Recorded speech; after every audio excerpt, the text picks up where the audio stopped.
Hello guys, today we're going to be reading The Wild Robot by Peter Brown, chapters 46 through 50. Here we go. Hello bears, my name is Roz. Oh, we know who you are, said the sister bear. Her voice dripped with sarcasm. We're very happy to see you again. Yeah, we're very happy to see you again, echoed the brother bear. Why do you always repeat what I say? Said the sister bear to her brother. It's so annoying. I was just backing you up. Let me do the talking. Fine, you don't have to be so mean about it. The bickering bears were interrupted by the robot's friendliest voice. With whom do I have the pleasure of speaking?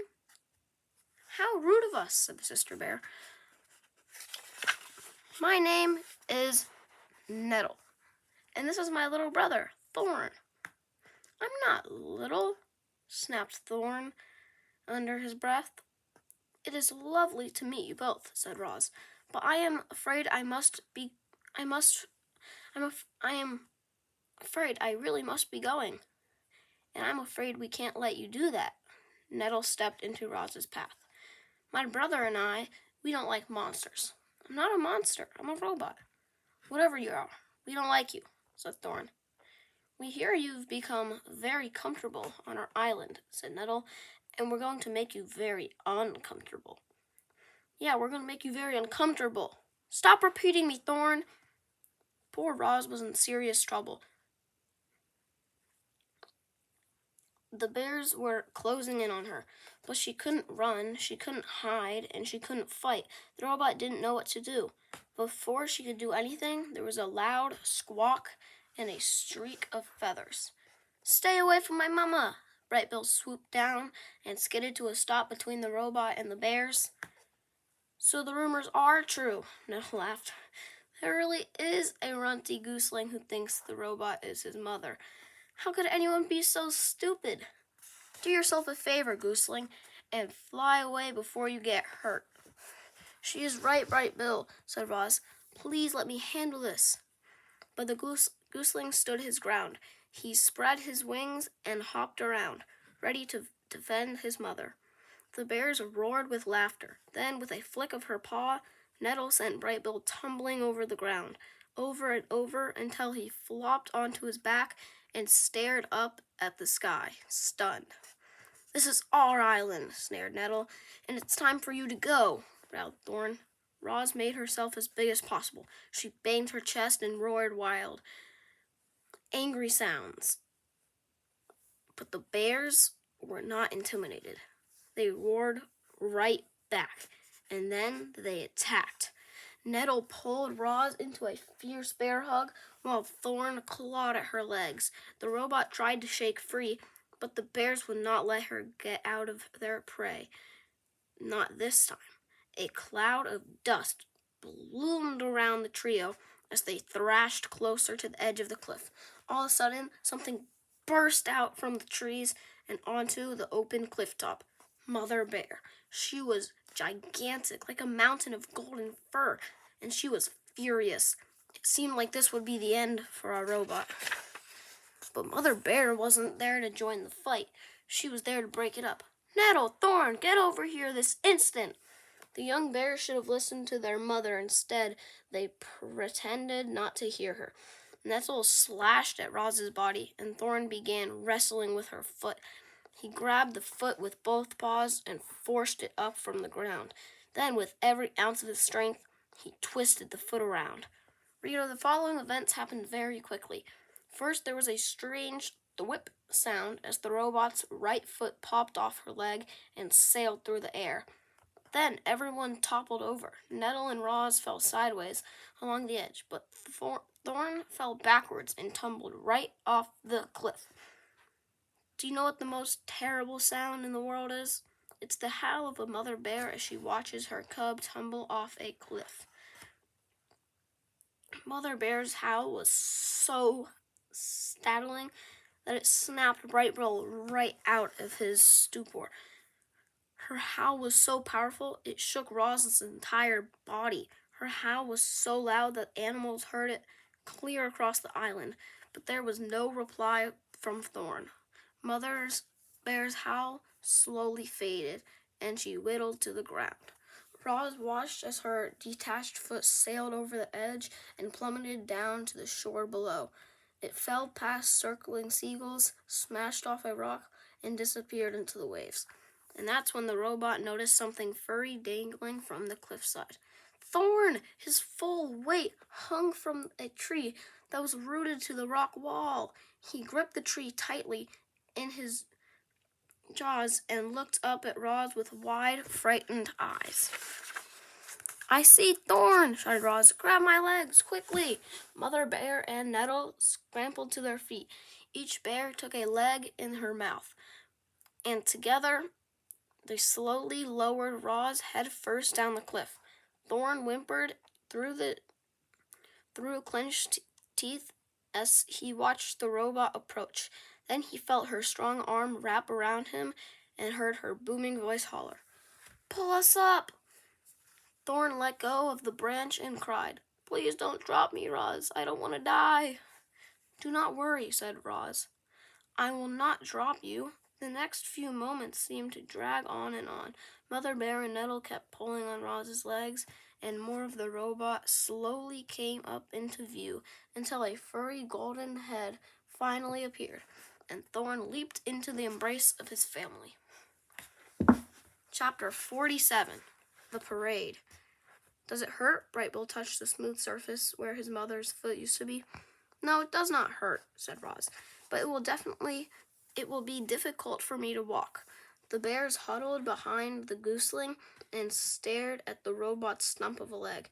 Nobody understood how a foot could pop off like that, or how Roz could remain calm.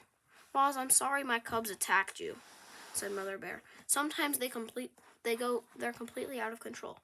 "It's okay, you know how they are at this age. I can't thank you enough for saving Thorn. I promise my cubs will never bother you again. Isn't that right?" "Yes, Mother," said Nestle and Thorn together. The robot tried to walk. She bobbled up and down on her uneven legs, which worked well enough to the flat surface of the cliff top. But when she entered the forest, her problem became clear. The smooth stump had no grip, and it slipped around on the forest floor. So Roz tried hopping on her one good foot. She tried a few crunching hops and then clanged into a tree trunk. A few more hops, and she crashed into the undergrowth. "I'm really sorry I broke off your foot," said Thorn as he helped the robot up from the weeds. "I forgive you," said Roz. Whether she was capable of true forgiveness is anybody's guess. But they were nice words, and Thorn felt better when he heard them. "It looks like I have to crawl home," said Roz. "Nonsense," said Mother Bear. "I have a better idea." Mother Bear lay flat on the ground while her cubs boosted Roz onto her back. Then Brightbill fluttered onto the bear's broad shoulders, and when they were both safely aboard, the group set off through the forest. The robot was heavy, but she was no trouble for the giant animal. Mother Bear strolled along as if it were perfectly normal for a robot to be riding on her back. They made quite a grand procession, all walking together like that. And the procession became even grander as deer and raccoons and birds and all kinds of other animals joined in. Everyone wanted to see the mother robot riding the mother bear. The group wound its way past ancient trees and over rolling meadows, and through babbling streams, collecting more and more curious animals as they went. It was the grandest parade of wildlife anyone had ever seen, and leading the way was our robot, Roz. But the parade couldn't last forever. As the sun went down, the other animals began drifting away, one by one, and when the parade finally arrived at the nest, only the original members remained. "Here we are," said Mother Bear, helping Roz down into the garden. "Now, wasn't that better than crawling all the way back home?" "Oh, yes, that was wonderful," said the robot. I cannot imagine a better ending to this day. Thank you very much." "Yeah, that was amazing," squeaked the gooseling. "My friends won't believe me when I tell them I rode across the island on the back of a bear." "I'm glad you enjoyed yourselves," Mother Bear smiled. "It's the least I could do after all the trouble these two caused." Her smile became a frown, and she glared at her cubs, who suddenly took great interest in a pebble on the ground. It was too late, and it had been a long, difficult day for everyone. So the bears said goodbye and headed back to their cave. Bright Bill and Roz stood in the garden and watched their new friends lumber away. And then the gooseling said, "Mama, do you think you'll ever walk again?" "I'm not sure," said the robot, "but I know who to ask for help. Now go get ready for bed." Chapter 48, The New Foot. Mr. Beaver squinted at Roz's stump. "I've never built a foot before." He stroked his whiskers and muttered to himself, "There are really 3 problems to solve. The foot needs to grip the ground, and it needs to be durable. And then there's the issue of fixing it to the leg. I might have to consult a few friends." "Will she ever walk again?" said Bright Bill. "What's that?" Mr. Beaver was lost in thought. "Oh, not to worry. You just sit back and leave everything to me. I love a challenge." Mr. Beaver plunked into the pond and returned a while later, rolling a large section of a tree trunk. "Say hello to your new foot," he said, slapping the wood with his tail. "Hello, new foot," said Roz. "That's the spirit. This beauty is from one of the hardest trees I've ever chewed. I just need to make a few modifications." Mr. Beaver placed the piece of wood next to Roz. He squinted, repositioned the piece, and squinted some more. With his claws, he marked different spots on the wood, and then he put his big chompers to work. The beaver chewed and gnawed and carved out that piece of wood, turning it over and over in his paws. Chit-Chat looked down from a branch and chattered through the quiet moments. "This reminds me of the time I saw a fox catch a lizard by the tail, and somehow the lizard's tail fell off and he got away, and later I saw that the lizard had a new tail, and now Roz is going to get a new foot and everything will be fine." The wooden foot took shape, and before long Mr. Beaver was standing beside a beautiful carving that resembled a boot. He tried to slide it over Roz's stump, but the opening was too small. So he scraped out more wood until it was a perfect fit. "Very good," he said, splitting out a wood chip. "My friends should be arriving any minute with the next thing we'll need." And there they are now. "I'd like you all to meet Bumpkin, Lumpkin, and Rumpkin, but I call them the Fuzzy Bandits." Three fat raccoons shuffled into the garden, dragging a tangle of vines behind them. "Good day," said Bumpkin. "Good day," said Lumpkin. "Good day," said Rumpkin. You might already know this, reader, but raccoons have very nimble hands, and the Fuzzy Bandits use their skillfully tie to those vines around the robot's leg and around her foot. The vines caught nicely on all the dings and dents and scrapes. Once they were tied good and tight, Mr. Beaver threw back his head and hollered, "Trunk tap! We could use your assistance." There was silence, and then 3 quick taps echoed down from the forest canopy. "Oh, that'll be him," said Mr. Beaver, smiling. A very handsome woodpecker swooped into the garden. "You called?" came the woodpecker's musical voice. "Indeed I did. Everyone, this is my woodpecking pal, Trunk Tap. Now, Trunky, we need some tree resin. The really sticky stuff? Can you help us out?" "Of course I can," said the woodpecker. "You got a perfect pine right here." Trunk Chap hopped over to a crusty old pine tree and pecked a few deep holes into the bark. Thick, syrupy resin began oozing down the trunk. Mr. Beaver scooped up handfuls of the resin and smeared it all over the wooden foot and the vines until everything was glistening with stickiness. And when the resin dried a short time later, Roz's foot was finished. "This is wonderful," said the robot as she strolled around her garden. "I'm good as new." Mr. Beaver and Trunk Tap and the Fuzzy Bandits went away feeling pretty happy with themselves. They'd done a very nice thing. It was the first wooden foot any of them had ever made, and within a week the vines were coming undone and the foot was sliding loose. So they returned, determined to get it right. They found even harder wood and even tougher vines. They experimented with resin, heating it by the fire, letting it boil and thicken, until it became an indestructible glue. They kept tinkering with their designs until finally Roz had herself a wooden foot that she could rely on. Huzzah, Mr. Beaver! Huzzah! Mr. Beaver rapped his knuckles on the new and approved creation. "I knew we'd get it right." Roz moved slower than before, and she had a slight limp, but she was back to her old self again, and that was a relief to everyone, especially Brightbill. Chapter 49, The Flyer. With coaching from his mother, Brightbill was becoming a truly exceptional flyer. He wasn't the biggest or the strongest, but he was the smartest. You see, he and his mother had started studying the flying techniques of other birds.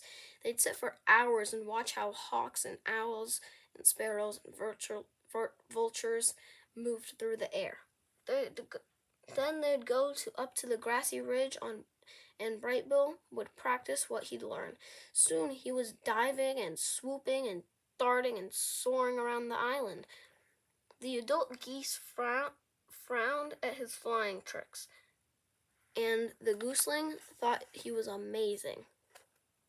Each morning, a gaggle of them would wait on the water for Brightbill to lead them into the sky, and then a few hours later, he'd return home to Roz, shaking his tail feathers and honking about his latest airborne adventures. "Mama, the other gooseling didn't know that warm air rises, so I found an updrift and we went the afternoon circling around and hardly flapping our wings at all. Mama, did you see that lightning storm today? We knew there was trouble when the wind started blowing from the north, so we flew down to some shrubs and waited for the storm to pass. Mama, we just tried to fly in formation.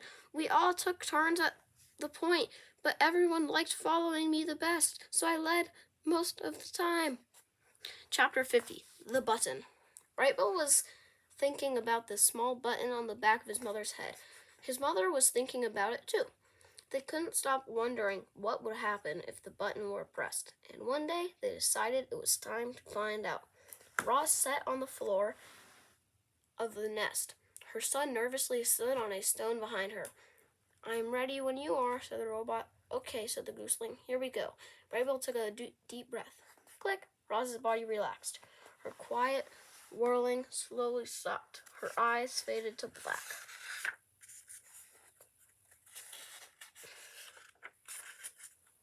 "Mama, can you hear me?"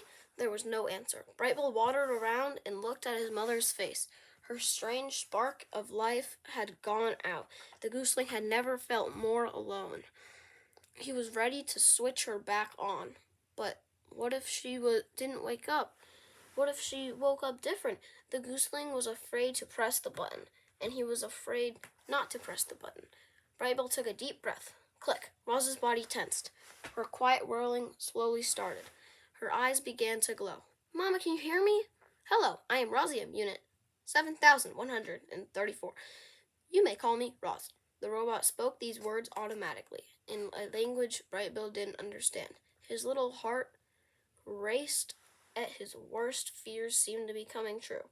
But a moment later, her familiar voice returned, and the robot said in the language of the animals, "Hello, son. How long was I out? It seemed like only an instant to me." "You were out for a few minutes," said the gooseling as he hugged his mother, "but it seemed like forever to me." Okay, guys, that's the video. Hope you enjoyed.